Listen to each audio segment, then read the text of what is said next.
Good evening. My name is Judy Kerman. I'm Vice Chair of the Woodstock Planning Board. As part of my work on the board, I've learned to use geographic information system software to map a variety of characteristics of our town. Supervisor Bill McKenna has asked me to make this presentation. The impacts of zoning codes are complex as they interact with the actual characteristics of land and possible land uses. This is the case in Woodstock as it is elsewhere. There has been a fair amount of confusion and concern about how much density Woodstock might face based on what can be developed now and what could be developable under the proposed zoning and subdivision code changes. To help clarify the situation, Woodstockers who worked on the Housing Oversight Task Force developed the land use analysis for Woodstock that I will discuss in this presentation. I hope to give viewers a better understanding of the current land use situation in Woodstock and demonstrate some of the ways the proposed new zoning has the potential to physically limit or constrain development and increase protection of environmental resources.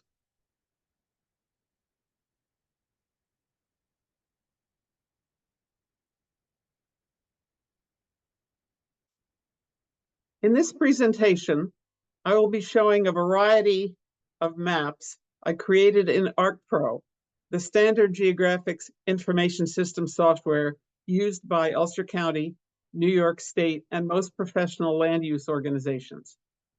Different layers are shown on the maps to indicate the natural features of land throughout Woodstock and the legal and natural characteristics that would constrain or permit development, including the effects of current town zoning and wetland and watercourse laws.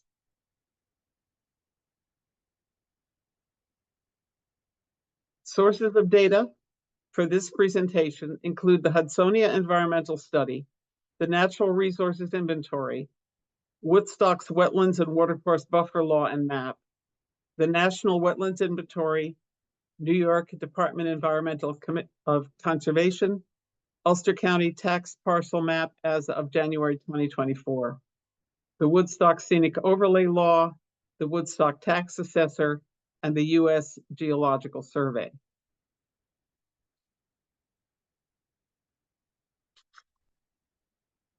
A few technical terms to keep in mind. The term constraint is a term of art in land use planning. Environmentally constrained land is land where physical alteration is legally restricted to protect natural features or sometimes cultural and archaeological elements. Parcels are properties defined by deed and legal tax parcel identification, as indicated on the county tax maps. Some are very large and could in principle be subdivided. The map I'm showing you here shows a winter flyover from 2020. That's why it's so brown. And the roads and named mountains, just to orient you. In land use planning, density means the ratio of a particular type of land use per given area of land. It measures the intensity of a given land use, and it is subject to zoning regulations. Residential density is measured by ratios such as the number of residential units per given area of land. Many people think density only means the number of housing units in a given place, but it can also mean whether development is spread out or close together. Scattered housing uses more land than clustered housing, in addition to requiring more roads, sidewalks, etc.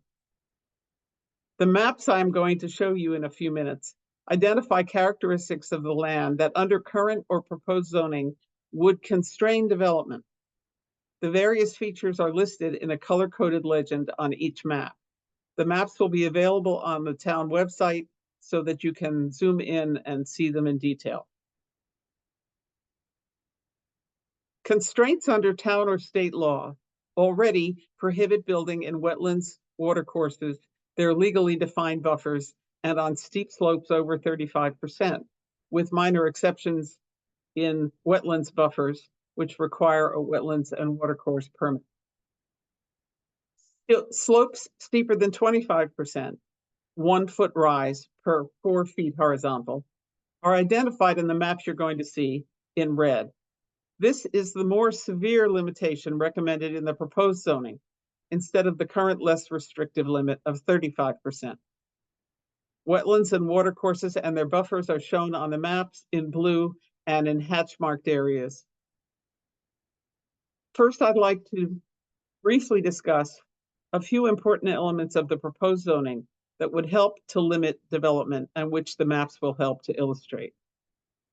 First, under Woodstock's current zoning laws, constrained lands are included in the acreage used to calculate the amount of development permitted in a subdivision or on a given parcel.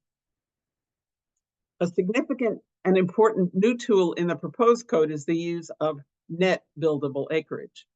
This approach to land use removes all the areas with environmental constraints, that is, where building and associated disturbance should not occur, from the calculation of acreage proposed for zoning purposes on a parcel of land.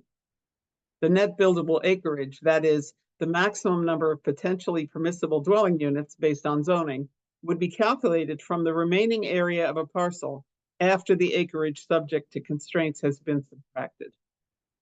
For example, a 25-acre parcel in R5 could be subdivided into 5 lots of 5 acres each, even if 5 acres were constrained and development was restricted to 20 acres. That's the current law. The wetlands, watercourses, and/or buffers could be located on any of the lots. This is also true for steep slopes. You can't build on them, but they'd be included in the acreage. Under the proposed new zoning with net buildable acreage, the 5 acres of constrained land in this example would be subtracted, leaving only 20 acres. This means only 4 lots could be created, covering the full 25 acres. Again, the wetlands, watercourses, and/or buffers or the steep slopes could be located on any of the lots, but the result is lower permissible density on any parcel with constraints. In addition, under the new code, the permissible location of buildings, parking, septic, etc., would be identified as a building envelope on the remaining buildable acres. And that would be specified during the approval of the subdivision. All development would have to take place within that building envelope, as well as follow all other zoning and subdivision requirements. Such other requirements might include, for example, the town's complete streets policy or critical environmental area attributes if designated.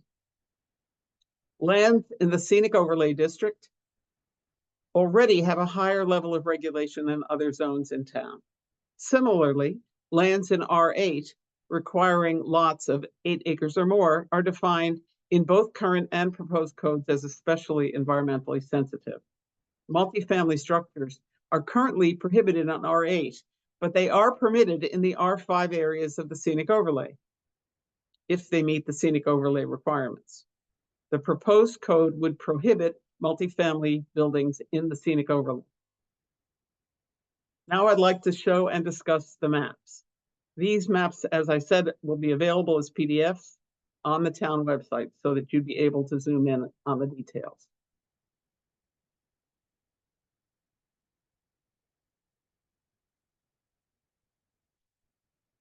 Map 1 shows the concerned land in the town. Lands owned by New York City DEP, New York State DEC, Kingston Waterworks, the Woodstock Land Conservancy, the Catskill Center, Bird Cliff Guild, the town of Woodstock, and some of the other lands under conservation easement. Large parts of the scenic overlay and R8 zoning are conserved lands, but not all. Some conserved lands are outside the scenic overlay and R8. No building is permitted on these lands. Some may be selectively logged under DEC forestry management requirements. The good news is that more than 39% of the acreage of the town is under conservation. These green areas are the conserved areas. But in addition, there are other parcels where a conservation easement has been legally conveyed to a land trust or other entity, or which are protected because of their conservation value as defined in New York State conservation law. These are at various locations within the town, and some of them are not shown on this map because that information is not readily available and the parcels may not be open for public access. However, they are permanently protected. So this map does not show everything, although it does show most of the conserved lands. Map 2 shows vacant parcels where with no more than minor improvements. Vacant parcels are defined as those with no more than minor improvements outside the scenic overlay in R8. The scenic overlay is in pale green and the R8 is in yellow. The magenta shows vacant parcels in R5. The orange is in R3 and 1.5. There are just a few of them showing in turquoise down near the Hamlet residential and Hamlet commercial districts, which are outlined and gridded. These vacant parcels would be the most suitable for possible development because they would not require tearing down or repurposing existing structures. On maps 2 through 7, areas shown in white throughout the town, such as here, are parcels which have existing residential or commercial buildings and are therefore not considered vacant. However, many of these parcels could support additional development if they are more than twice the required acreage for their zone and therefore eligible for subdivision, or under the special requirements of clustered housing on a single lot. However, these lands are also constrained in many cases by wetlands, watercourses, buffers, and steep slopes, and you will see that in the next set of maps.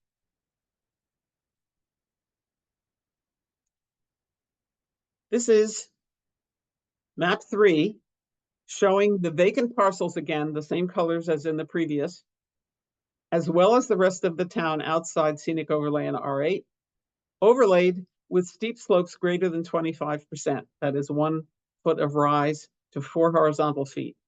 That is all shown in red. So all of that dark red is steep slopes under the restriction recommended by the Housing Oversight Task Force in the proposed code. Current code allows building in all zones up to a 35% slope, which is less restrictive. Many towns go further, prohibiting buildings on slopes greater than 15%.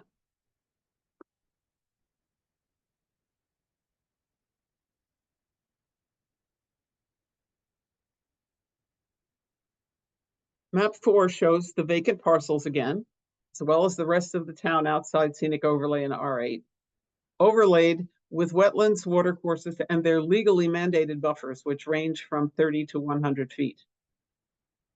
The town wetlands and watercourse law requires an extensive review and permitting process for any building activities in these environmentally sensitive areas. Woodstock's wetlands and watercourse laws provide environmental protections not required in many towns in our region. So that was wisdom on the part of the town in the past. And again, if you look at the PDFs, you'll be able to zoom in on specific parcels and see how they actually are affected. Map 5 combines map 3 and 4. So it shows both steep slopes and wetlands, watercourses, and buffers.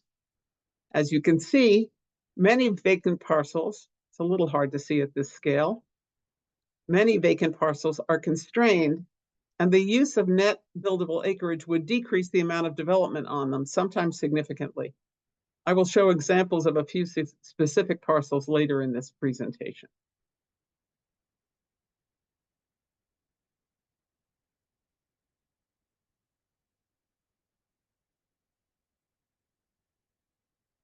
Map 6 combines all of the natural features, conserved lands, and vacant parcels in R5, R3, and R1.5 to show all aspects of the town that constrain development, overlaid on vacant parcels as before. I hope you can see that Woodstock does not offer many vacant properties where a large development is possible, even now.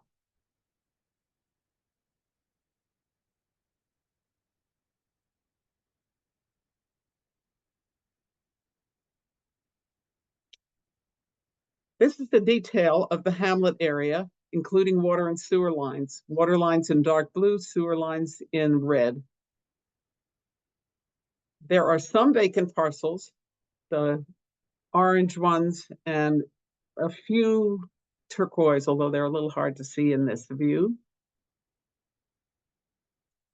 that are located near enough to the hamlet to potentially access water and sewer and public transportation if the town and the county developed it.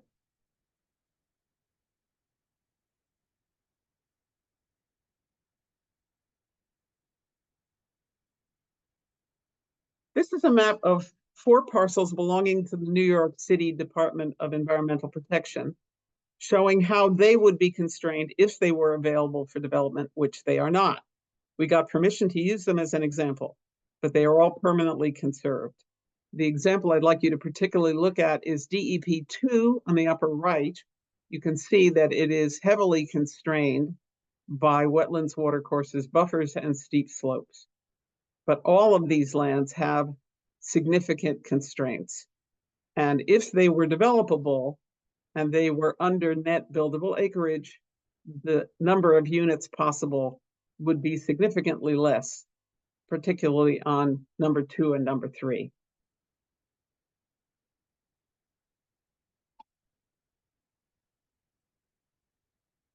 This is those same parcels showing where they are within the town, so you can get a sense of the surrounding landscape. Again, this is DEP, New York City Department of Environmental Protection land.